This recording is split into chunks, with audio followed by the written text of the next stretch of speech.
वर्धिष्णु करंतु। आसंतु आज वाक्य मध्य को जीवा। प्रकाशित वाक्य तार 3 अध्याय 12 पद।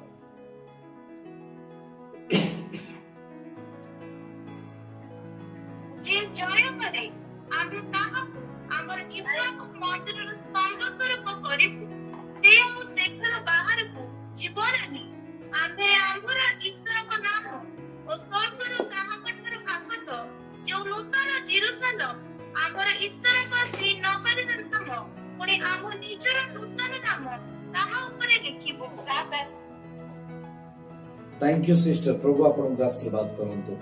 जो अंश आज आमे पाठ करिछु से वाक्य आम जीवन रे ए आशा दिए जेतबेले आमे परमेश्वर को राज्य रे विश्वस्त हो विश्वास रूपक जीवन को काटू से कहते जे तुम्हे जय करिबा। जेतबेले आमे जय करिबा से आमान को किछि प्रतिश्रुति दउछन्ती जे परि के एठी फिलाडेल्फिया मंडली पाई गोटे प्रतिश्रुति से रखुछन्ती। कोन कोन एठी प्रतिश्रुति अछि आम्भे ताहाको आमर ईश्वर मंदिर स्तंभ स्वरूप करिबा। एबे टिके पूर्व आमे देखुतिले भोणी मानकु से केमती प्रस्तर सदृश करूछन्ती, युवा मानकु केमती से वृक्ष सदृश करूछन्ती। जे माने जय करिवे से माने तांको मंदिरर पिलर हेबे, मंदिरर प्रस्तर हेबे, मंदिरर स्तंभ स्वरूप हेबे। आ स्तंभ काहको बुझाए जे गृह को ठिया करिबारे साहाय्य करे, जे गृह को धरि रखे। झड़ वर्षा पवन जहा हेले मध्य ता घुंचे नाही। और ये परमेश्वर का मंदिर अटे, ये जीवित मंदिर अटे, ये कोनसी स्थाणु मंदिर नुहे। ये मूव करिवो आ ये जुआडे मूव करिवो से पिलर तांको सहित ठिया हेतिबो। जेंति ख्रीष्ट जेतबेले स्वयं मंदिर थिले से जाउथिले तांको सहित 12 जन शिष्य माने 12टा पिलर तांको सहित चलुथिले।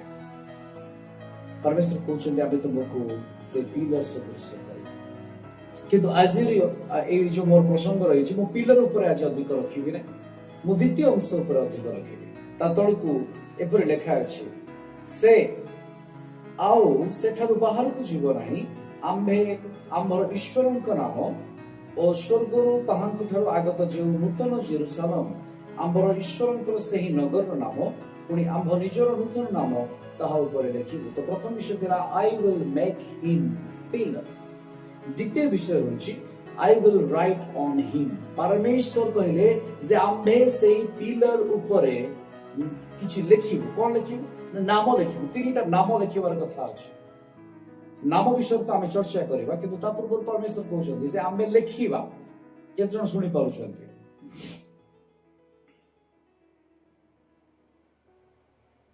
ओके यदि परमेश्वर लिखिबे से आपनार अंगुड़ी को व्यवहार करिवे, से आपनार हाथर आंगुठी को व्यवहार करिवे। आ एहा जिहोवा परमेश्वरंकर अंगुड़ी अटे। परमेश्वरंकर अंगुड़ी कौन कौन करि पारे, परमेश्वरंकर आंगुठी कौन कौन करि पारे ता विषय मु संक्षेप रे आपन मानकु कहिबी। तापरे आमे लेखाथिबा नाम विषय रे चर्चा करिबा। आ मु आशा करे आजिर सेशन आपन मानक पई गोटे मेमोरेबल हेबो, आपण मानक पई गोटे स्मरणीय परि रहिबो। परमेश्वर केमति तांकर आंगुठीर व्यवहार करंती। से आदम को निर्माण कले से आंगुठीर व्यवहार करिसंती। तार जेतबेले शेप एंड साइज बनैतिबे, तार नाक को बनैतिबे, तार आखि को बनैतिबे, प्रत्येक आकृति को निर्माण करथिबे सेतरे से आपनार हाथ को व्यवहार करिसंती। आ हाथ रे आंगुलीर व्यवहार आमे जानु। से आमानकर जेतबेले गठन करूछंती तांको वाक्य कहे जे से जेमती क्षीररु पनीर तयारी करा जाए, पनीर हुए तो ताकू जेमती चकुड़ा जाए से सेमती हम चकुड़ी की कोन करिसंती ना प्रस्तुत करिसंती। आ चकुड़ीबा समय तांकर आंगुठी व्यवहार हेछि। ए आंगुठी विषय आज आमे चर्चा करिबा जे आंगुठी कोन कोन करि पारे। के जणी पढंतु यात्रा 31 अध्याय तार 18 पद।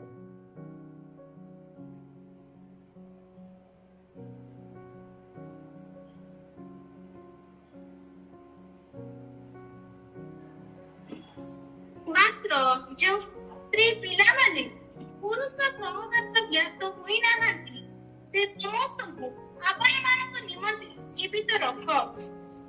ଯାତ୍ରା 31 ଅଧ୍ୟାୟ 18 ପଦ ପଢିଲେ ନା? ଆଜ୍ଞା 31 ଅଧ୍ୟାୟ 19 ରେ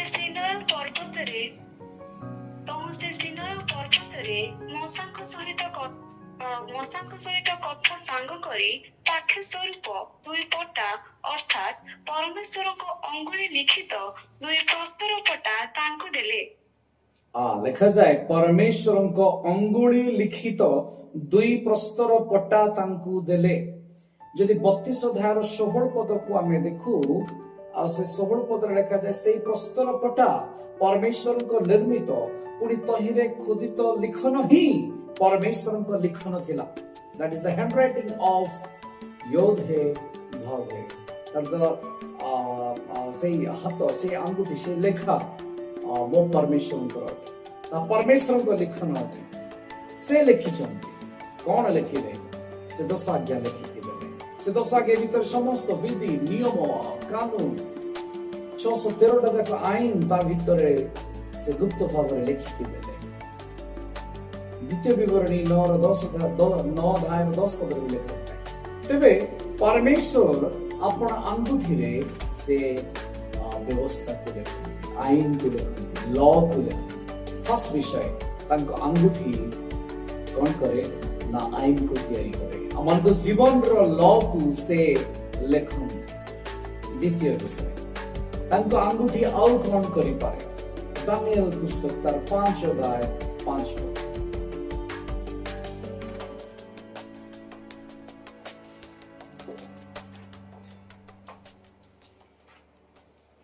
ଦାନିଏଲ 5:5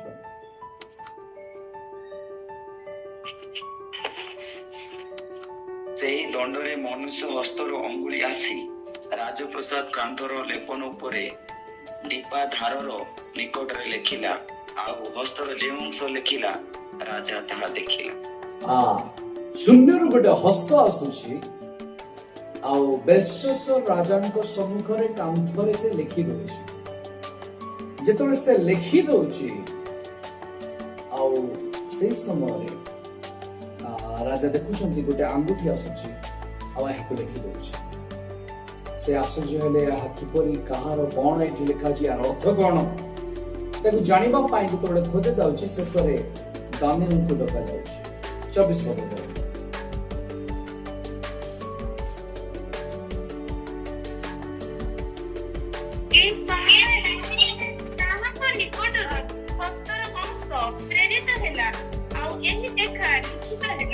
ଏହି ସମୟରେ ତାହାଙ୍କ ନିକଟରୁ ଅର୍ଥାତ୍ ଜିହୋବା ପରମେଶ୍ୱରଙ୍କ ଠାରୁ ଗୋଟେ ଲେଖା ଆସୁଛି ଆଉ ସେ ଲେଖା ଏହା ଲେଖୁଛି।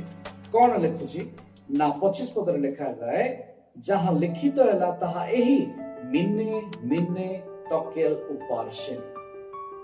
ତା ତଳେ ତାର ଅର୍ଥ ମଧ୍ୟ ଲେଖାଯାଏ ଯେ ପରମେଶ୍ୱର ଆପଣଙ୍କ ରାଜ୍ୟର ଗଣନା କରିଛନ୍ତି, ତାହା ଶେଷ କରିଛନ୍ତି। ତକେଲର ଅର୍ଥ ହଉଛି ଆପଣ ନିକିତିରେ ତୋଳା ଯାଇଛନ୍ତି, ଉଣା ଦେଖାଯାଇଛନ୍ତି। ଆଉ ପିରସର ଅର୍ଥ ହଉଛି ଆପଣଙ୍କ ରାଜ୍ୟ ଛିରାଯିବ ଆଉ ମାଦ୍ୟ ପାରସିକକୁ ଦିଆଯିବ। ତେବେ ପରମେଶ୍ୱରଙ୍କର ଆଙ୍ଗୁଳି ଆଉ କଣ କରିଥାଏ ନା ତାହା ଜଜମେଣ୍ଟ କରିଥାଏ, ନ୍ୟାୟ ଆଣିଥାଏ। ସେ ମାପିଲେ ଦୁଇଥର ମାପିଲେ, ତାପରେ ନିକିତି ପକେଇକି ତୋଳିଲେ ଆଉ ଦେଖିଲେ ସେ ଉଣା ପଡିଛି। ଆଜି ଯଦି ଆମେ ପରମେଶ୍ୱରଙ୍କ ରାଜ୍ୟ ପାଇଁ ଦୌଡୁଛୁ ବୋଲି କହୁଛୁ, କିନ୍ତୁ ଆମମାନଙ୍କୁ ଯେତେବେଳେ ମପା ଯିବ ଆମେ ଯଦି ଉଣା କରୁଛୁ ତାହେଲେ ଆମ ରାଜ୍ୟ ଛିରାଯିବ, ଆମ ଅଂଶ ଆଉ କାହାକୁ ଦିଆଯିବ। ଏହା କେବଳ ତାହାଙ୍କ ସମୟରେ ହେଲା ତାହା ନୁହେଁ, ଏହା ଆଜି ମଧ୍ୟ ଚାଲିଅଛି।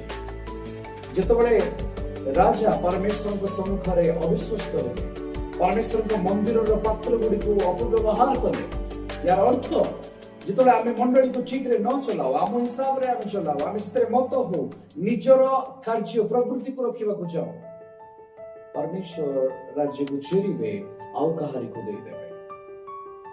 ତ ଲେଖାଗଲା ମିନେ ମିନେ ତକାଲ ଉପାର୍ଶନ। ତ ପରମେଶ୍ୱରଙ୍କ ଆଙ୍ଗୁଠି କଣ କରିପାରେ? ଚାଲନ୍ତୁ ମିଶି କହିବା। ନମ୍ବର 1 କଣ କରିପାରେ? ପ୍ରଥମେ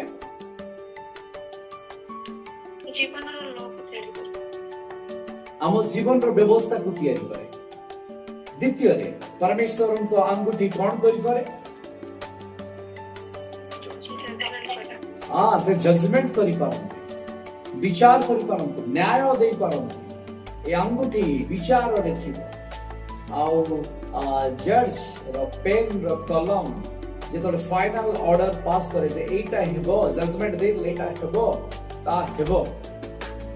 ଯଦି ଜାଗତିକ ଏଇ ଜର୍ଜର ଆପଣ ଚିନ୍ତା କରନ୍ତୁ ଆଙ୍ଗୁଠିର ଭ୍ୟାଲ୍ୟୁ, ତାହେଲେ ଚିନ୍ତା କରନ୍ତୁ ମୋ ଜିହ୍ବା ପରମେଶ୍ୱରଙ୍କର ଏସ୍ବା, ମୋ ପରମେଶ୍ୱରଙ୍କର ଆଙ୍ଗୁଠି ଏସ୍ବା ଏଲୋହିମ୍ ଯେତେବେଳେ କାର୍ଯ୍ୟରତ ହୁଅନ୍ତି ତାହା ଆମମାନଙ୍କ ଜୀବନକୁ ବିଚାର କରେ।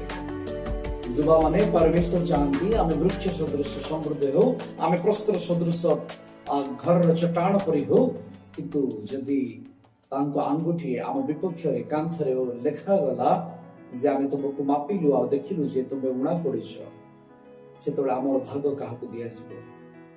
ଯଦି ଆପଣ ଚାହୁଁଛନ୍ତି ସେ ଭାଗ ଆଉ କାହାରିକୁ ନ ଦିଆଯାଉ, ତାହେଲେ ନିଜକୁ ପ୍ରସ୍ତୁତ କରନ୍ତୁ, ତାଙ୍କ ମନ୍ଦିରକୁ ସଜାଡ଼ନ୍ତୁ। ତାଙ୍କ ମନ୍ଦିର ଏ ଗୃହ ଅଟେ, ଏ ଶରୀର ଅଟେ, ତାକୁ ପ୍ରସ୍ତୁତ କରନ୍ତୁ ସବୁବେଳେ ତାଙ୍କ ରାଜ୍ୟ ପାଇଁ କେମିତି ଆପଣ ଦେଇପାରିବେ, ତାଙ୍କ ରାଜ୍ୟ ପାଇଁ କେମିତି ନିଜକୁ ସମର୍ପଣ କରିପାରିବେ।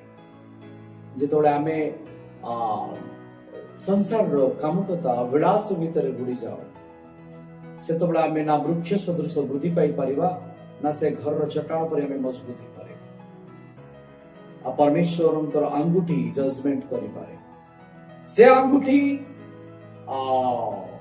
ଜଜମେଣ୍ଟ କଲା ବେଳକୁ ମଉସା ଆଉ ଫାରୋଙ୍କ ସମ୍ମୁଖରେ ସେଇ ଆଙ୍ଗୁଠି ଧୂଳି ମଧ୍ୟରୁ ଉକୁଣିଆ ପୋକ ମାନଙ୍କୁ ତିଆରି କରିପାରେ। ସେ ଆଙ୍ଗୁଠି ଉକୁଣିଆ ପୋକ ମାନଙ୍କୁ ତିଆରି କରିପାରେ, ଯୋଉଟା କି ଫାରୋ ପାଖରେ ଥିବା ମ୍ୟାଜିସିଆନ ମାନେ କରିପାରିବେ ନାହିଁ। ମୋ ପରମେଶ୍ୱର କାନ୍ଥରେ ବି ଲେଖିପାରନ୍ତି, ଧୂଳିରେ ବି ଲେଖିପାରନ୍ତି। ପଢି ଦିଅନ୍ତୁ ଯାତ୍ରା 8:19।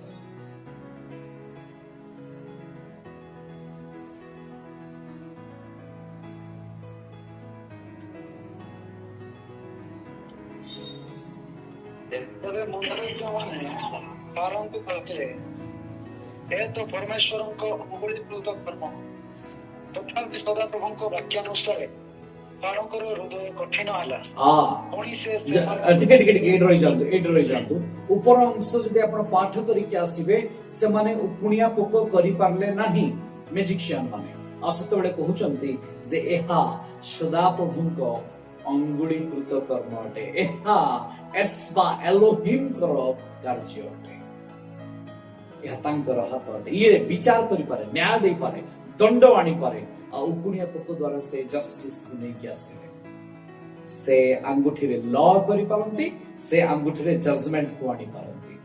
ଯେମିତି ପାରସ୍ୟର ରାଜା ଶାସନ କରିବେ ବୋଲି ବେଲଶାସ୍ସରଙ୍କୁ କୁହାଗଲା, ଏଥିପାଇଁ ତାଙ୍କ ରାଜ୍ୟକୁ ଚିରାଯିବ ବୋଲି ଗୋଟିଏ ଲେଖା ଆସିଲା, ଆଉ ସେ ଲେଖା ଜଜମେଣ୍ଟ ହେଲା। ଇଏ ଜଜମେଣ୍ଟ ଅଟେ। ଆଉ ଟିକେ ଯଦି ଆମେ ଆଗକୁ ଦେଖିବା, ତାଙ୍କ ଆଙ୍ଗୁଠି କଣ କରିପାରେ? ତାଙ୍କ ଆଙ୍ଗୁଠି ଧୂଳିରେ ଲେଖି ମଧ୍ୟ ପାରେ। ଆପଣ ମାନେ ଜାଣନ୍ତି, ଗୋଟେ ବ୍ୟଭିଚାରିଣୀ ସ୍ତ୍ରୀକୁ ନେଇକି ଆସିଥିଲେ ଜଜମେଣ୍ଟ ପାଇଁ। ପରମେଶ୍ୱର ସେଠି ବି ଗୋଟେ ଜଜମେଣ୍ଟ କଲେ, ସେଠି ବି ଗୋଟେ ଲେଖା ଲେଖିଲେ, କିନ୍ତୁ ସେ ଲେଖା କାନ୍ଥର ଲେଖା ନଥିଲା। ସେଇ ଲେଖା ମଉସାଙ୍କୁ ଦିଆଯାଇଥିବା ବ୍ୟବସ୍ଥା ପରି ପଥର ଉପରେ ଲିପିବଦ୍ଧ ଲେଖା ନଥିଲା। ପଥରରେ ଲେଖା ଥିବା ବ୍ୟବସ୍ଥା ନଥିଲା, କିମ୍ବା ତାହା କୌଣସି ଜଜମେଣ୍ଟ କଲା ପରେ କୌଣସି କାନ୍ଥର ଲେଖା ନଥିଲା। କିନ୍ତୁ ସେଠି ବି ଗୋଟିଏ ଜଜମେଣ୍ଟ ହେଲା, ଆଉ ତା ଧୂଳିରେ ଲେଖାଯାଏ। ପରମେଶ୍ୱରଙ୍କ ଆଙ୍ଗୁଠି ପଥରରେ ବି ଲେଖିପାରେ, ପରମେଶ୍ୱରଙ୍କର ଆଙ୍ଗୁଠି କାନ୍ଥରେ ବି ଲେଖିପାରେ, କାନ୍ଥର ପ୍ଲାଷ୍ଟର ଉପରେ ଲେଖିପାରେ, ଆଉ ପରମେଶ୍ୱରଙ୍କର ଆଙ୍ଗୁଠି ଧୂଳିରେ ବି ଲେଖିପାରେ। ଯୋହନ ଲିଖିତ ସୁସମାଚାର ତାର 8:6 ଟିକେ ତଳ ଅଂଶକୁ ପାଠ କରିବେ।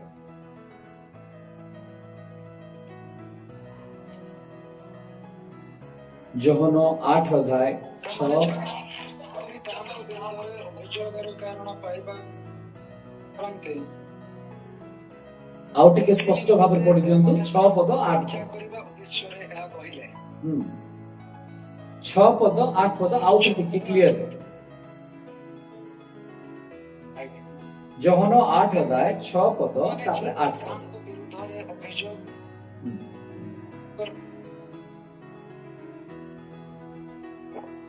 ଯୋହନ 8:6 ପଦ। ହଁ, ଯୋହନ 8:6 ପଦ ହିଁ ପଡୁଛି। ହଁ 6 ପଦ ପଢନ୍ତୁ, ତାପରେ 8 ପଦ ପଢନ୍ତୁ। ସେମାନେ ଯେପରି ତାହାଙ୍କ ବିରୁଦ୍ଧରେ ହଁ ସାର୍ ଠିକ ଅଛି। ସେମାନେ ଯେପରି ତାହାଙ୍କ ବିରୁଦ୍ଧରେ ଅଭିଯୋଗର କାରଣ ପାଇପାରନ୍ତି ଏଥି ନିମନ୍ତେ ସେମାନେ ତାହାଙ୍କୁ ପରୀକ୍ଷା କରିବା ଉଦ୍ଦେଶ୍ୟରେ ଏହା କହିଲେ। କିନ୍ତୁ ବିଷ୍ଣୁ ଅଧମୁଖ ହୋଇ ଅଙ୍ଗୁଳି ଦ୍ୱାରା ଭୂମିରେ ଲେଖିବାକୁ ଲାଗିଲେ। ସେ ଭୂମିରେ ଲେଖିବାକୁ ଲାଗିଲେ, ଆପଣ ଆଙ୍ଗୁଠିରେ ଭୂମିରେ ଲେଖିବାକୁ ଲାଗିଲେ। ତାପରେ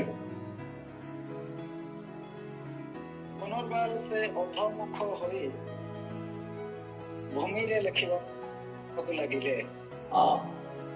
ଏଠି ଆମକୁ ପରମେଶ୍ୱର ବାକ୍ୟ କୁହେ ଯେ ସେ ଲେଖିଲେ, ଭୂମିରେ ଲେଖିଲେ। ୟା ପୂର୍ବରୁ ଆମେ ଦେଖିଲେ ବ୍ୟବସ୍ଥା ମୂଷାଙ୍କୁ ଯେତେବେଳେ ଦିଆଗଲା ପଥରରେ ଲେଖିଲେ। ବେଲଶସ୍ସର ରାଜାଙ୍କୁ କାନ୍ଥରେ ଲେଖିଦେଲେ, କିନ୍ତୁ ଯେତେବେଳେ ସେଇ ସ୍ତ୍ରୀ ବିପକ୍ଷରେ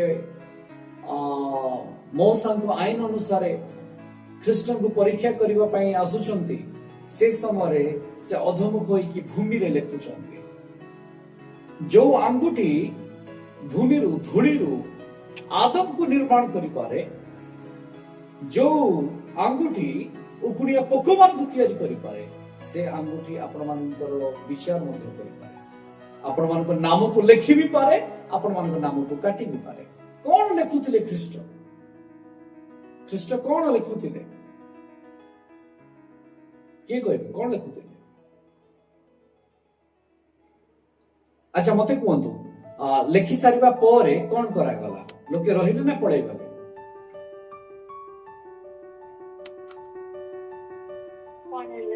କାହିଁକି ପଳେଇ ଗଲେ? କାହିଁକି ଲୋକମାନେ ଖ୍ରୀଷ୍ଟଙ୍କ ସହିତ ନ ରହିକି ପଳେଇ ଗଲେ? ସେ କହିଲେ, ତୁମ୍ଭମାନଙ୍କ ମଧ୍ୟରେ ଯେ ପାପ କରିନାହିଁ ସେ ପ୍ରଥମେ ପଥର ଫୋପାଡୁ। ଆଉ ସେଠି ଏପରି ଜଣେ ବି ନଥିଲେ ଯେ କି ପାପ କରିନଥିଲେ। କେବଳ ସେ ସ୍ତ୍ରୀକୁ ଛାଡ଼ିଦେଲେ, ସମସ୍ତେ ଧୀରେ ଧୀରେ ପଳେଇ ଗଲେ, ଛୋଟରୁ ବଡ ସମସ୍ତେ। କାହାକୁ ଛାଡିକି ପଳେଇଲେ? ଖ୍ରୀଷ୍ଟଙ୍କୁ ଛାଡିକି ପଳେଇଲେ। ଆଉ ଥରେ ମୁଁ କହିବି, କାହାକୁ ଛାଡିକି ପଳେଇଲେ?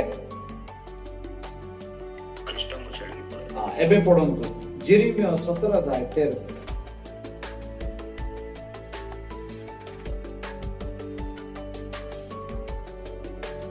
ଯେରେମିୟା 17:13।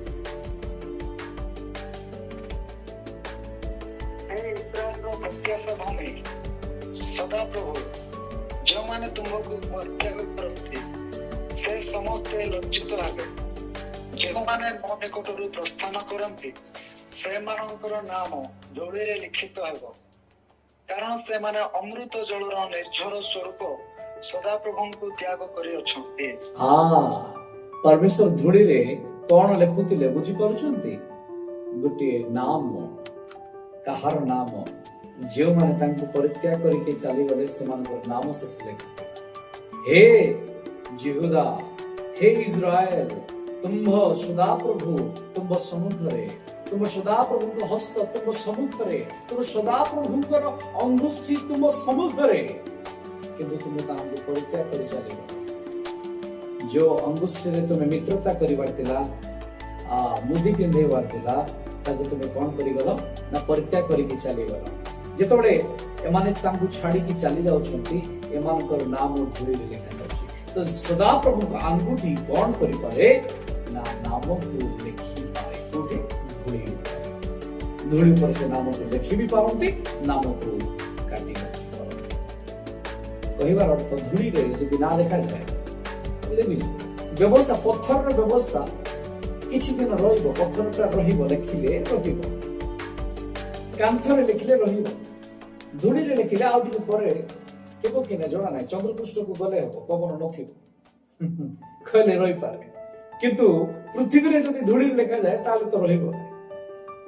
କିନ୍ତୁ ପରମେଶ୍ୱର କହୁଛନ୍ତି, ଆମ୍ଭେ ଗୋଟେ ପିଲର ତୁମକୁ କରିବା, ଆଉ ସେ ପିଲରରେ ଆମ୍ଭେ ନିଜେ ଆମ ଆଙ୍ଗୁଠିରେ ସେଠି ତୁମ ଉପରେ 3ଟି ନାମକୁ ଲେଖିବା, ଯୋଉ ନାମକୁ କେହି ଲିଭେଇ ପାରିବ ନାହିଁ, ଯୋଉ ନାମ କେବେ ମଉସାଙ୍କ ବ୍ୟବସ୍ଥା ସଦୃଶ ପଥର ଉପରେ ଖୋଦିତ କରି ହେବ ନାହିଁ, ଯାହାକୁ ପକେଇକି ଭାଙ୍ଗି ଦିଆଯାଇପାରେ।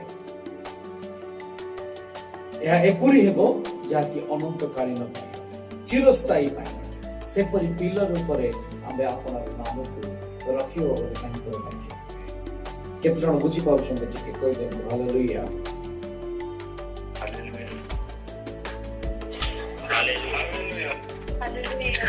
ଆମେ ଦେଖିଲେ ପରମେଶ୍ୱରଙ୍କ ଆଙ୍ଗୁଠି ଲ ତିଆରି କରେ, ଜଜମେଣ୍ଟ କୁ ତିଆରି କରେ, ଆଉ ସେ ନାମକୁ ମଧ୍ୟ ଉଲ୍ଲେଖ କରିପାରେ।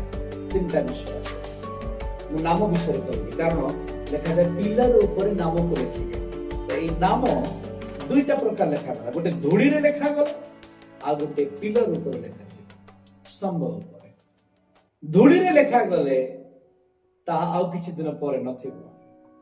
ଯଦି ଯୋଉମାନେ ଖ୍ରୀଷ୍ଟଙ୍କ ପାଖକୁ ଆସିକି ତାଙ୍କୁ ଛାଡି ଦେଇକି ପଳେଇଲେ, ଯୋଉମାନେ ପରମେଶ୍ୱରଙ୍କ ବାକ୍ୟର ନିର୍ଝର ନିକଟକୁ ଆସିକି ପଳେଇ ଯାଉଛନ୍ତି, ବେଳେ ବେଳେ ଆମର ଦେଖିବେ ମିଟିଂକୁ ଆମେ ଯାଇଥିବୁ, ଆଉ ମାନେ ବାକ୍ୟର ଯେତେବେଳେ ନିଗୁଡ କଥା ଚାଲିବ ଆମେ ଧୀରେ ଧୀରେ ନ ବୁଝିଲେ ଏପଟ ସେପଟ ହେଇକି ପଳେଇ ଯାଉ, ଆମ ମନକୁ ହରଣ କରିକି ସହିତ ନେଇଯାଏ।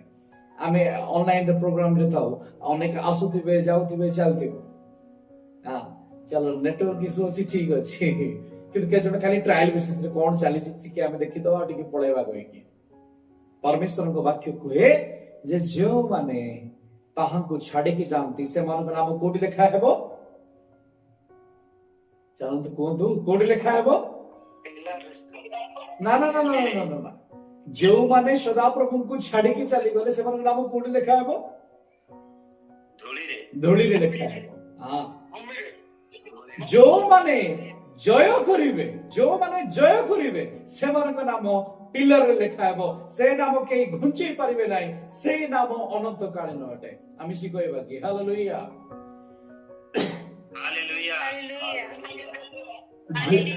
ଧୂଳିରେ ଯୋଉମାନଙ୍କ ନାଁ ଲେଖାଯାଏ ସେଟା ଲିଭିଯିବ, କିନ୍ତୁ ଜୀବନ ପୁସ୍ତକରେ ପରମେଶ୍ୱର ଯୋଉ ନାମ ଆମ ପାଇଁ ରଖିଛନ୍ତି ମେଷଶାବକଙ୍କ ପୁସ୍ତକରେ ତାକୁ କେହି ଘୁଞ୍ଚେଇ ପାରିବେ ନାହିଁ, କାରଣ ଯେଉଁମାନେ ଜଗତକୁ ଜୟ କରିବେ ସେମାନଙ୍କ ନାମ ଦେଖାଯିବ। ଡିଫରେନ୍ସ ହଉଛି ଭୂମିରେ ଯୋଉମାନଙ୍କ ନାଁ କଟାଯିବ ସେଇଟା ଲେଖାଯିବ, କିନ୍ତୁ ପିଲରରେ ଆପଣଙ୍କ ନାଁ ନୁହେଁ, ପରମେଶ୍ୱରଙ୍କର ନାଁ ସେଠି ଅଛି, ତାଙ୍କ ଭାର୍ଯ୍ୟାର ନାଁ ସେଠି ଅଛି। ଯିଏ ଭାର୍ଯ୍ୟା କିଏ ବୁଝି ଯାଇଛି ସେ ନିଜ ନାଁ ଖୋଜିବ ନାହିଁ। ପ୍ରେଜ୍ ଦ ଲର୍ଡ। ଆମେ ଆଜି ତିନିଟା ନାମ ବିଷୟରେ ଟିକେ ଆଲୋଚନା କରିବା, ସେ ଭିତରେ ତାର ଅଧିକାରକୁ ମଧ୍ୟ ବୁଝିବା। ଆଉ ଥରେ ମୋ ସହିତ ଆପଣ ମାନେ ଖୋଲନ୍ତୁ ସେଇ ପ୍ରକାଶିତ 3:12 ଦ୍ୱିତୀୟ ଅଂଶରୁ ମୁଁ ଆପଣମାନଙ୍କ ସମ୍ମୁଖରେ ପଢିବାକୁ ଚାହେଁ।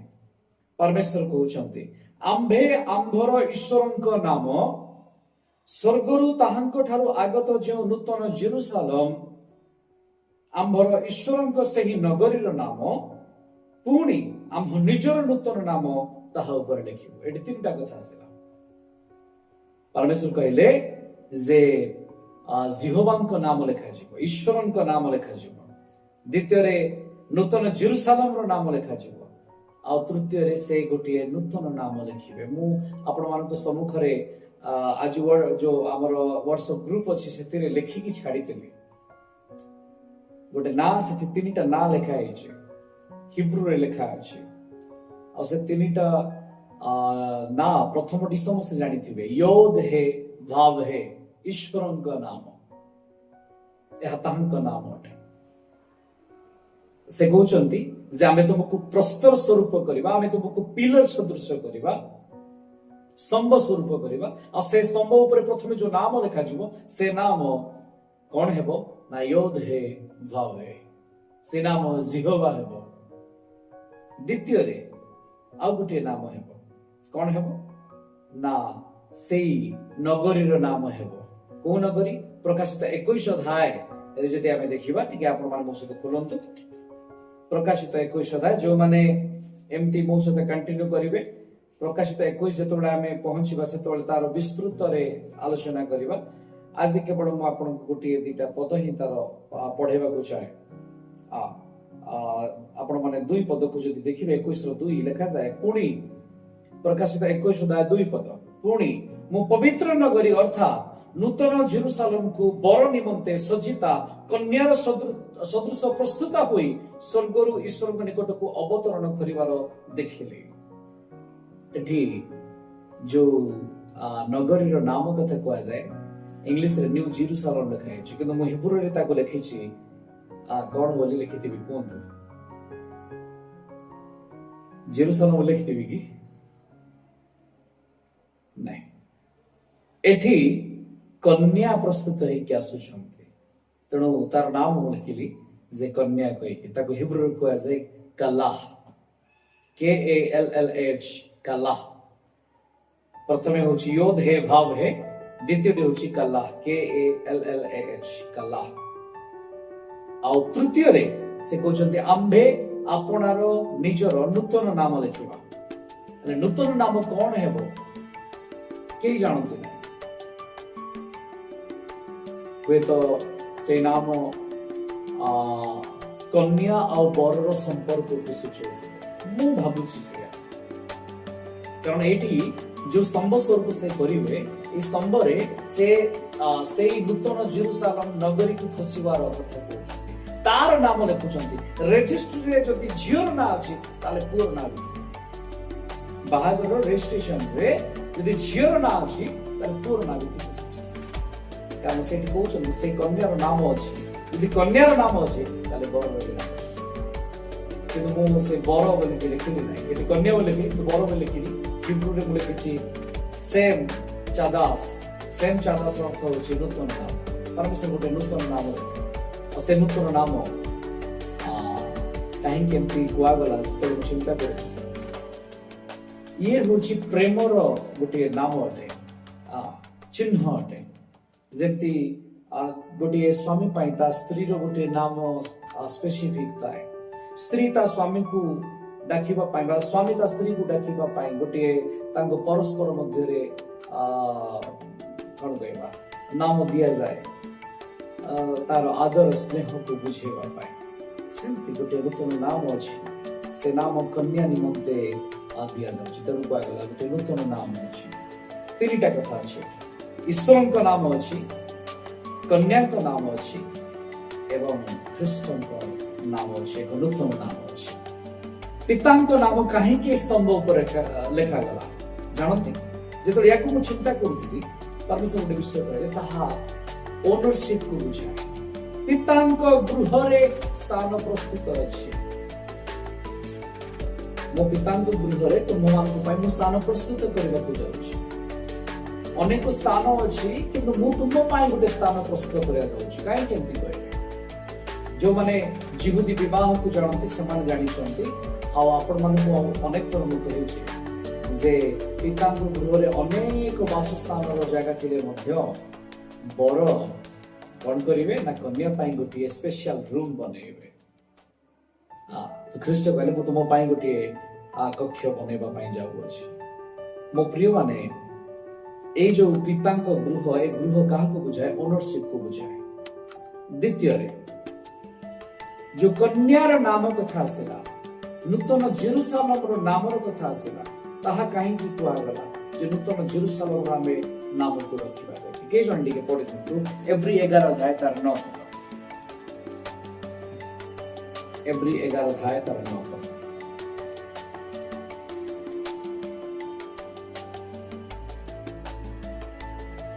विश्वास द्वारा से विदेशी स्वरूप प्रतिज्ञात देश रे प्रवासी होई प्रतिज्ञार स्वाधिकारी इसहाक वो जाकोबଙ୍କ सहित तंबुरे वास कले गोटे मिनिट हमें एवरी 11 अध्याय पढ़ लेते हैं आज्ञा 11 अध्याय रो 9 पद गोटे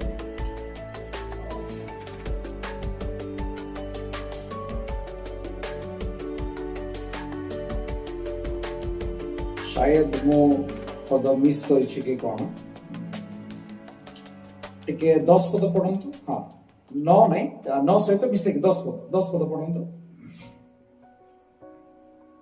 कारण जो नगर भित्तिमूल विशिष्ट पुणी ताहार शिल्पी ओ निर्माता स्वयं ईश्वर से तहिरो अपेक्षा रे छिले नहीं मिस करिबा कथा कहले कोन होछि हमरो इंग्लिश रे एवं ओडिया रे लिखिला बेलकु इंग्लिश रे जोटा 9 रे पळे आसुची ओडिया रे 10 रे आसुची तो एपर से पढ होछि तेबे 10 रे लिखा जाय कारण जो नगर भित्तिमूल विशिष्ट पुणी जहार शिल्पी और निर्माता स्वयं ईश्वर से तहिरो अपेक्षा रे थिले एमती गोटे सहर को से तैयारी करुछंती जार से अपेक्षा रे अछंती ये होची सेई सहर जार अपेक्षा रे परमेश्वर अछंती से ओल्होची प्रकाशित 21 अध्याय रे तार नाम प्रकाशित 3 अध्याय 12 पद रे लेखा जाउची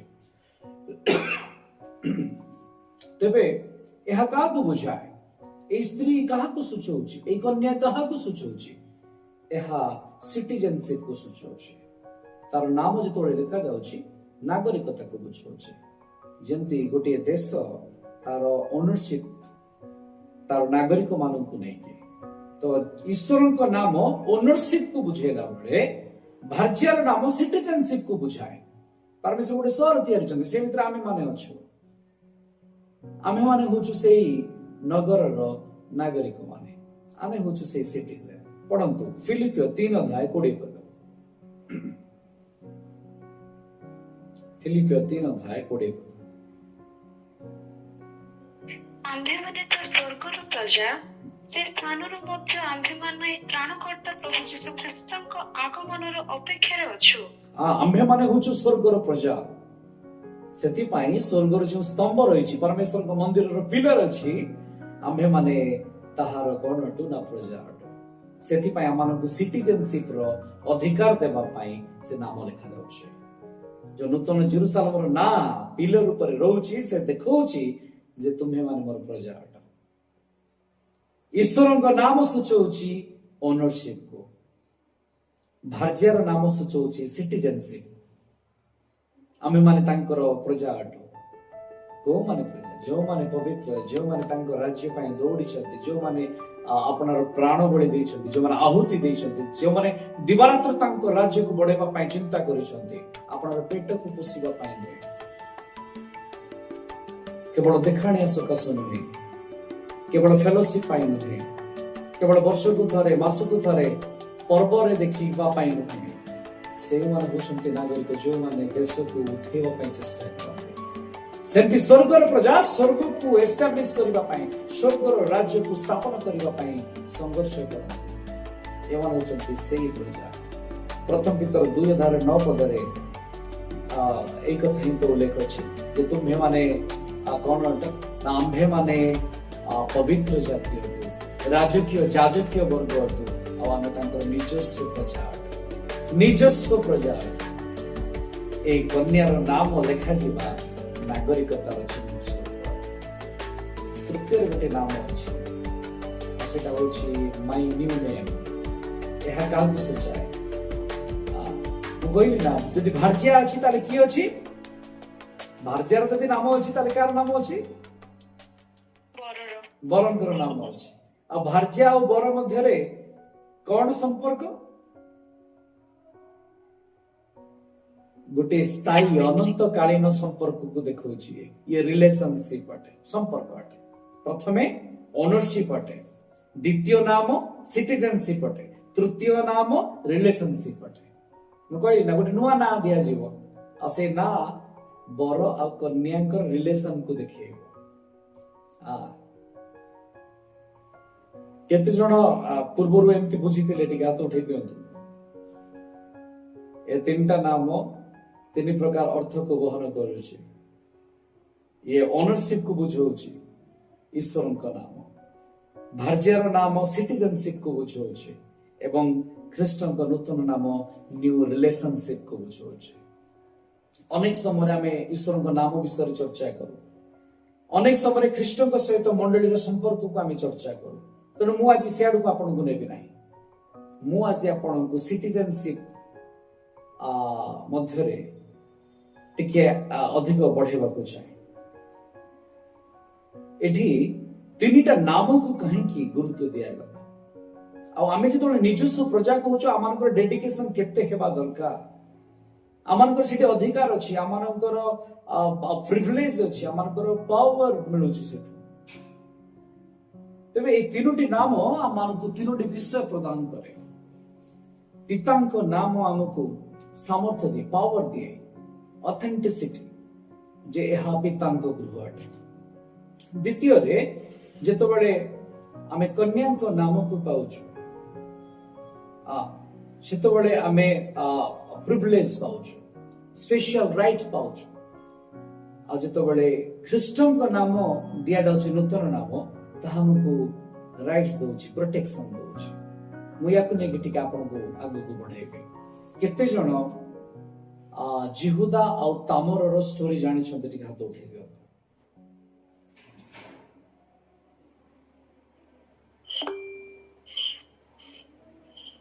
ओके अन्य माने जदि जानि नहंती ताले आपन माने आज जाई कि पूरा पढिबे आदि पुस्तक तार 38 अध्याय रे तार घटना पूरा अछि जे किपरि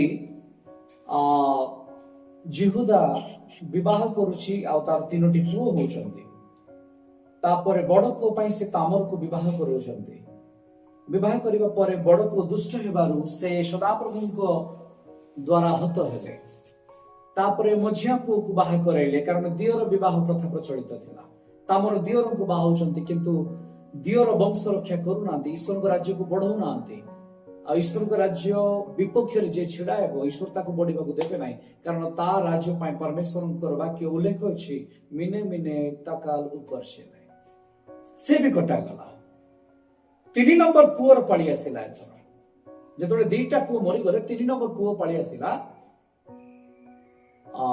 सेम शायद ता ना कोन जिहुदा कहले मन भीतर तांकर भय आसिला काले ये भी मरि जिबे कि तो से कहले जे तुम्बे अपना गृह को चली जाओ आउ मो सान पुओ जेतबेले बड़ हेबो सेतबेले मु आ तुमको बाहा करेबी तामर चली गले चली जिबा परे आई पिलाटी धीरे धीरे बड़ होउची किंतु से तांको विवाह करू नाहंती किंतु शेषरे जिहुदार निजर स्त्री भी मरि गले मरि जिबा परे से जाउछन्ती गोटे पथ मध्यरे निजर मेंढा मान को नेकी जाउछन्ती सेमानकर स्किन सब सफा करिबा पय चमड़ा काढिबा पय तार लोम को बाहर करिबा पय सेही समय रे चमड़ा तो लोम लेखा जाय लोम छेदन निमंते जेतले जाउछन्ती सेही समय रे केही जने खबर दैछन्ती तामर को जे तुमर ससुर आसीछन्ती आ तामर जानिछन्ती जे ईश्वर को राज्य रो वंश स्थापन हेबार अछि जिहुदांकर स्त्री मरि जाइछन्ती एथर से भी एकुटिया तामर भी एकुटिया अछन्ती केही विवाह नियम रे बंधन रे दुई जन जाको केही भी नाहंती आ तामर जो पोशाक थिला तांकर विधवार वस्त्र बोली के लिखा जाए विधवार वस्त्र कहले कोन के कोइ परिबे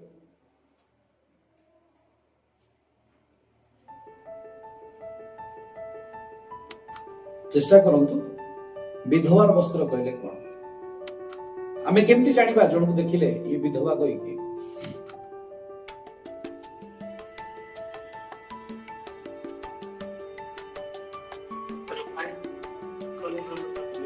विजाते मान क्षेत्र में देखिले व्हाइट कलर क्रिश्चियन सोसाइटी रे आम समाज रे तो आमे जदि देखिबा तो जानि भी परिबा किंतु देखा जाए जे तामर विधवार वस्त्र परित्याग कले आ से गोटे महारीर वस्त्र गणिकार वस्त्र परिधान कले बा सेही पर निजको सजे तेबे विधवार वस्त्र कहले जिहुदी माने से माने अखार वस्त्र जहाँकि दुख परिताप को देखा से अखार गोटे वस्त्र को से पिंधुते जो द्वारा लोक जानुले जे ये दुख रे अछि म्रियमाण अवस्था अछि ये विधवा एतिर लोके जानुते आ से ताको परित्याग करे निजो को सजेले आ जाई कि से निजो मुह को घोड़े की जे चिन्ह दिए बा जे संकेत करे तो द्वारा लोके जानती जे ये बेश्या अटे आ तांको ससुर जाई कि बा जिहुदा से जानि नथिले जे बहु बोली आ से तांको सहित रहिले जेतबेले समान सहवास कले सहवासर मूल्य रे तामर किछि चाहुतिले जे मते तुमे दियो सेतबेले से कहले ठीक अछि मु गोटे छेड़ी छुआ पठेबी किंतु से कहले ठीक अछि छेड़ी छुआ पठेबा पर्यंत मते किछि तुम ठारू मु चाहे जे तुमे बोली कि मु केमति जानिबी आ से समय रे अति चालाक सहित तामर तांको तीनोटी विषय नउछन्ती खोलंतु मो सहित आदि पुस्तक 38 अध्याय 18 जिहुदा कहिला कोन बंधक देबा तामर कहिला तुमर एही मोहर जस्ती पहुँच यहूदाताକୁ ସେ ସବୁ ଦେଇ ତାହା କତିକି ଗମନ କଲା। ତହିଁରେ ସେ ତାହା ଦ୍ୱାରା ଗର୍ଭବତୀ ହେଲା। ଏଠି ତିନୋଟି ବିଷୟ ତାମର ତାଙ୍କୁ ରଖିଲେ। ଏକ ମୋହର ରଖିଲେ, ଦୁଇରେ ସୂତ୍ର ରଖିଲେ, ତିନିରେ ହସ୍ତ ଯଷ୍ଟି ରଖିଲେ। ମୋହର କହିଲେ ଆମେ ସମସ୍ତେ ବୁଝୁଛୁ ସିଗ୍ନେଟ ବା ସିଲ୍, ଯୋଉଥିରେ ନାମ ଥିବ ସେଇ ନାମ ବାଜିଲେ ସମସ୍ତେ ଜାଣିବେ ଯେ ଇଏ ଜିହୁଦା। ଯେମିତି ଭାରତ ସରକାରଙ୍କର ମୋହର ଅଛି, ଓଡ଼ିଶା ସରକାରଙ୍କର ମୋହର ଅଛି, ପରମେଶ୍ୱର ଆମମାନଙ୍କ ଜୀବନରେ ବି ମୋହର ଦେଇଛନ୍ତି, ସେ ଆପଣାର ଛାପକୁ ଦେଇଛନ୍ତି। ସେମିତି ଜିହୁଦାର ମୋହର କାହା ପାଖରେ ରହିଲା? ତାମରଙ୍କ ପାଖରେ। ଦ୍ୱିତୀୟରେ କୋଡ ବା ଜାଗିସୂତ୍ର ବୋଲି ଲେଖାଯାଏ, ହିନ୍ଦୀରେ ବାଜୁବନ୍ଦ ବୋଲି ଲେଖାଯାଇଛି।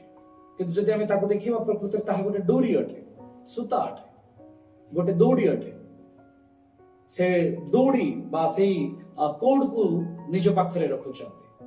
ଆଉ ତୃତୀୟରେ ଲେଖାଯାଏ ସେ ହାତର ଯଷ୍ଟିକୁ ରଖିଲେ, ଷ୍ଟାଫକୁ ରଖିଲେ, ତିନୋଟି ବିଷୟ ରଖିଲେ। ଏଇ ତିନିଟା କାହାକୁ ସୂଚାଏ? ଆପଣ ମାନେ ବୁଝି ପାରୁଥିବେ ମୁଁ ଭାବୁଛି ଯେ ଏହା ବିବାହକୁ ସୂଚାଏ। ଯେମିତିକି ବିବାହ ସମୟରେ ଯେତେବେଳେ ଏଙ୍ଗେଜମେଣ୍ଟ ହୁଏ, କିଛି ପିନ୍ଧାଯାଏ, ପିନ୍ଧିବା ଫଳରେ ତାଙ୍କର ଘରର ଅଧିକାର ଆସେ, ଓନରସିପ ଆସେ। ଓନରସିପ କେବଳ ଆସେ ତାହା ନୁହେଁ, ସେ ଓନରସିପ ସହିତ ସେ ଘରର ସେ ଅଧିକାରକୁ ବି ଚାହେଁ। ତ ଏଠି ମୋହର ନେବାର ଅର୍ଥ ହଉଛି ସେ ତାଙ୍କର ଅଧିକାରକୁ ଦେଖାଉଛନ୍ତି, ତାଙ୍କର କ୍ଷମତା ପାୱାରକୁ ଦେଖାଉଛନ୍ତି। ହାତର ଜଷ୍ଟି ସବୁବେଳେ ଅଧିକାରକୁ ବୁଝାଏ। ପ୍ରୋଟେକ୍ସନ, ସୁରକ୍ଷା, ଏଇ ଘରର ମୁଁ ବ୍ୟକ୍ତି ଅଟେ। ଆଉ ସେ କଡ ସେଟା ରିଲେସନ ଅଟେ, ପ୍ରିଭିଲେଜ ଅଟେ। ତେବେ ଏଇ ତିନିଟା ଦ୍ୱାରା ସେ ବିବାହର ଯୋଉ ନିୟମ ଥିଲା ତାକୁ କମ୍ପ୍ଲିଟ କଲେ। ଆଉ ସେଇଠୁ ସେ ଗର୍ଭବତୀ ହେଲେ, ଯାହାଙ୍କ ବଂଶରେ ଖ୍ରୀଷ୍ଟ ଆସିଲେ। ଆଉ ସେ କେତେ ପବିତ୍ର ଥିଲେ ତା ବାଇବଲ ପ୍ରକାଶ କରେ। ବାଇବଲ ଯଦି କହୁଛି ଯେ ସେ ପବିତ୍ର ଅଟନ୍ତି, ତାହେଲେ ତାଙ୍କ ଠାରୁ ଆଉ ପବିତ୍ର କିଏ ନାହିଁ। ତାକୁ ଆମେ କାଟିବା ପାଇଁ, କାଉଣ୍ଟର କରିବା ପାଇଁ କେହି ନୁହନ୍ତି। ଆମର ସେତିକି ସାମର୍ଥ୍ୟ ନାହିଁ। ଆଉ ତାମରଙ୍କ ମଧ୍ୟରେ ଈଶ୍ୱରଙ୍କ ଆତ୍ମା ଥିଲେ, ସେ ଏ ସମସ୍ତ କଲେ। ତିନୋଟି ବିଷୟକୁ ନେଲେ।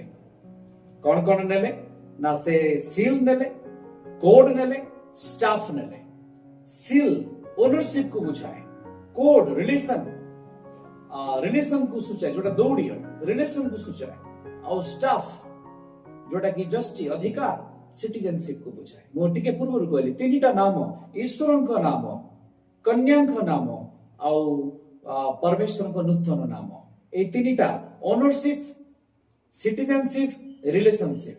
এইটি যদি ଆପଣ ଦେଖିବେ ତ ଆମର ଯୋଉ ତିନିଟା ନଉଛନ୍ତି, ପ୍ରଥମେ ସେ ଯୋଉ ସିଲ୍ ନଉଛନ୍ତି ତା ଓନରଶିପ ଅଟେ। ଦ୍ୱିତୀୟରେ ଯଦି ଆମେ ଦେଖିବା ଯୋଉ ଷ୍ଟାଫ ଜଷ୍ଟି ନଉଛନ୍ତି, ବାଡି ନଉଛନ୍ତି, ଅଧିକାର, ଏ ଘରର ହକ୍ ମୋର ଅଛି, ତା ସିଟିଜେନଶିପ ଅଟେ। ଆଉ ଯେତେବେଳେ କୋଡ କଥା ଆମେ କହୁଛେ, ଡୋରିର କଥା କହୁଛେ, ତା ରିଲେସନଶିପ, କାରଣ ଡୋରି ସବୁବେଳେ ରିଲେସନକୁ ଦେଖେ। ଏଠି ତିନିଟା ଯାକ ନାମ କମ୍ପ୍ଲିଟ ହେଇଯାଇଛି ତାମରଙ୍କ ଜୀବନରୁ ଆମକୁ ଶିଖିବାକୁ ମିଳୁଛି ଯେ ସେ ଯେତେବେଳେ ଜୟ କଲେ,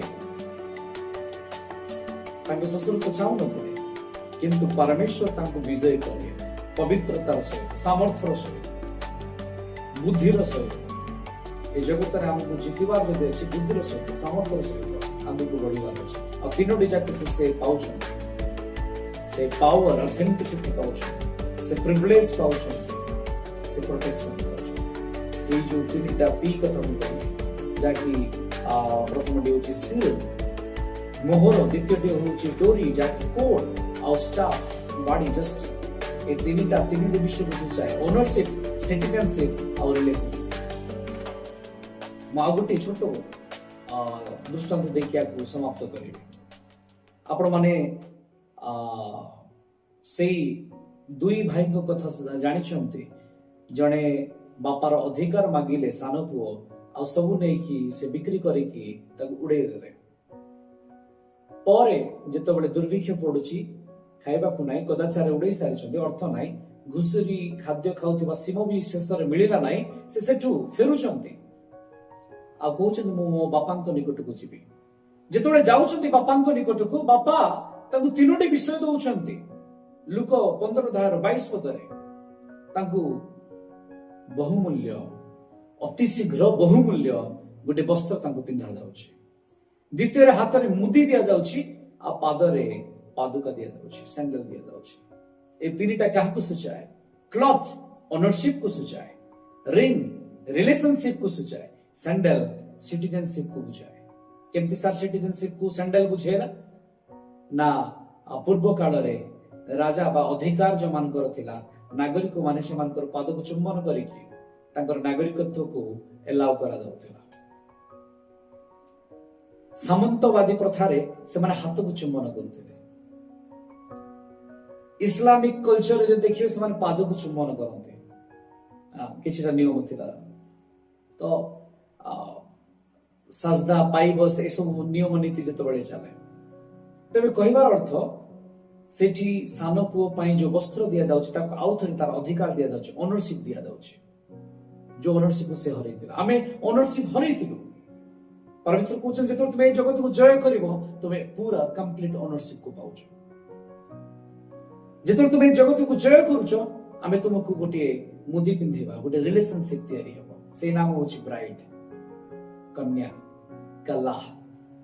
ଆଉ ତୃତୀୟରେ ଯେତେବେଳେ ସେ ପାଦର ପାଦୁକା ପାଉଛନ୍ତି, ସେ ସ୍ୟାଣ୍ଡେଲ କୁ ପାଉଛନ୍ତି, ମାନେ ସିଟିଜେନସିପ କୁ ପାଉଛନ୍ତି। ତାଙ୍କ ନାଁ ରେଜିଷ୍ଟର ହଉଛି ଆଲାଉ। ତୁମେ ଆସିପାରିବ, ତୁମେ ଚାଲିପାରିବ, ତୁମେ ମୋ ସହିତ ଚାଲିପାରିବ।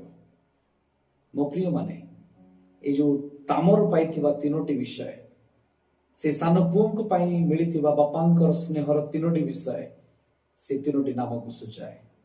ଯେପରି ପରମେଶ୍ୱର ଆପଣା ପିଲର ଉପରେ ତିନୋଟି ବିଷୟ ଲେଖୁଛନ୍ତି। ଈଶ୍ୱରଙ୍କ ନାମ ଓନରସିପ କୁ ସୂଚାଏ, କନ୍ୟାଙ୍କ ନାମ ସିଟିଜେନସିପ କୁ ବୁଝାଏ, ଆମ୍ଭେମାନେ ହଉଛୁ ତାର ଅଂଶ ଏଥିପାଇଁ। ଆଉ ତୃତୀୟରେ ସେ ଆପଣା ନିଜ ନାମ ତାହା ରିଲେସନସିପ କୁ ବୁଝାଏ। ତାମରକୁ ନେଇକି ଯେତେବେଳେ ଆମେ କହିବା ସେତେବେଳେ ପରମେଶ୍ୱରଙ୍କ ନାମ ସେଇ ସିଗ୍ନେଚର ଅଟେ, ସେଇ ସିଲ୍ ଅଟେ। ସିଟିଜେନସିପ ସେଇ ଜଷ୍ଟି ଅଟେ, ବାଡି ଅଟେ।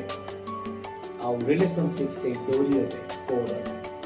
ମୋ ପ୍ରିୟ ମାନେ, ଆମେ ଜଗତକୁ ଜୟ କରିବା ପାଇଁ, ପରମେଶ୍ୱରଙ୍କ ନିଜର ପ୍ରଜା ହେବା ପାଇଁ ନିଜକୁ ସମର୍ପଣ କରୁ।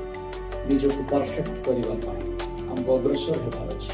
ଆମେ ସିଦ୍ଧ ନୁହଁ, କିନ୍ତୁ ସିଦ୍ଧ ହେବା ପାଇଁ ଆମକୁ ତାଙ୍କ ନିକଟରେ ଚାଲିବାର ଅଛି। କାରଣ ଆମେ ଆଶାର ବାକ୍ୟ ପାଇଛୁ ଯେ ଯେଉଁ ଗୋଷ୍ଠୀର ପରମେଶ୍ୱର ଜିହୋବା ଅଟନ୍ତି ସେମାନେ ଧନ୍ୟ ଅଟନ୍ତି।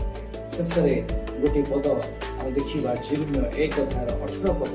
ଆଜି ଆପଣମାନଙ୍କୁ ପରମେଶ୍ୱର କେଉଁମାନଙ୍କ ଉପରେ, କେଉଁମାନଙ୍କ ବିପକ୍ଷରେ ଠିଆ କରିବା ପାଇଁ ଚାହାନ୍ତି। ଜିର୍ମୀୟକୁ ଯେପରି ସେ ଠିଆ କରିଲେ, ସମଗ୍ର ଦେଶ ବିପକ୍ଷରେ ସେ ଠିଆ ହେଲେ, ଜିହୁଦା ରାଜା ବିପକ୍ଷରେ ଠିଆ ହେଲେ, ଅଧିପତି ବିପକ୍ଷରେ ବିରୁଦ୍ଧରେ ଠିଆ ହେଲେ, ଯାଜକ ମାନଙ୍କ ବିରୁଦ୍ଧରେ ସେ ଠିଆ ହେଲେ, ଦେଶସ୍ଥ ଲୋକମାନଙ୍କ ବିରୁଦ୍ଧରେ ଠିଆ ହେଲେ, 5 ଜଣଙ୍କ ବିରୁଦ୍ଧରେ ଠିଆ ହେଲେ। କିନ୍ତୁ ଖ୍ରୀଷ୍ଟ ତାଙ୍କ ସହିତ ଠିଆ ହେଲେ, ଆଉ ସେ ଖ୍ରୀଷ୍ଟଙ୍କ ପାଇଁ ଦୃଢ ନଗର ହେଲେ, ସେ ଈଶ୍ୱରଙ୍କ ପାଇଁ ଲୌହର ସ୍ତମ୍ଭ ହେଲେ, ଆଉ ସେ ପିତ୍ତଳ ପ୍ରାଚୀର ହେଲେ।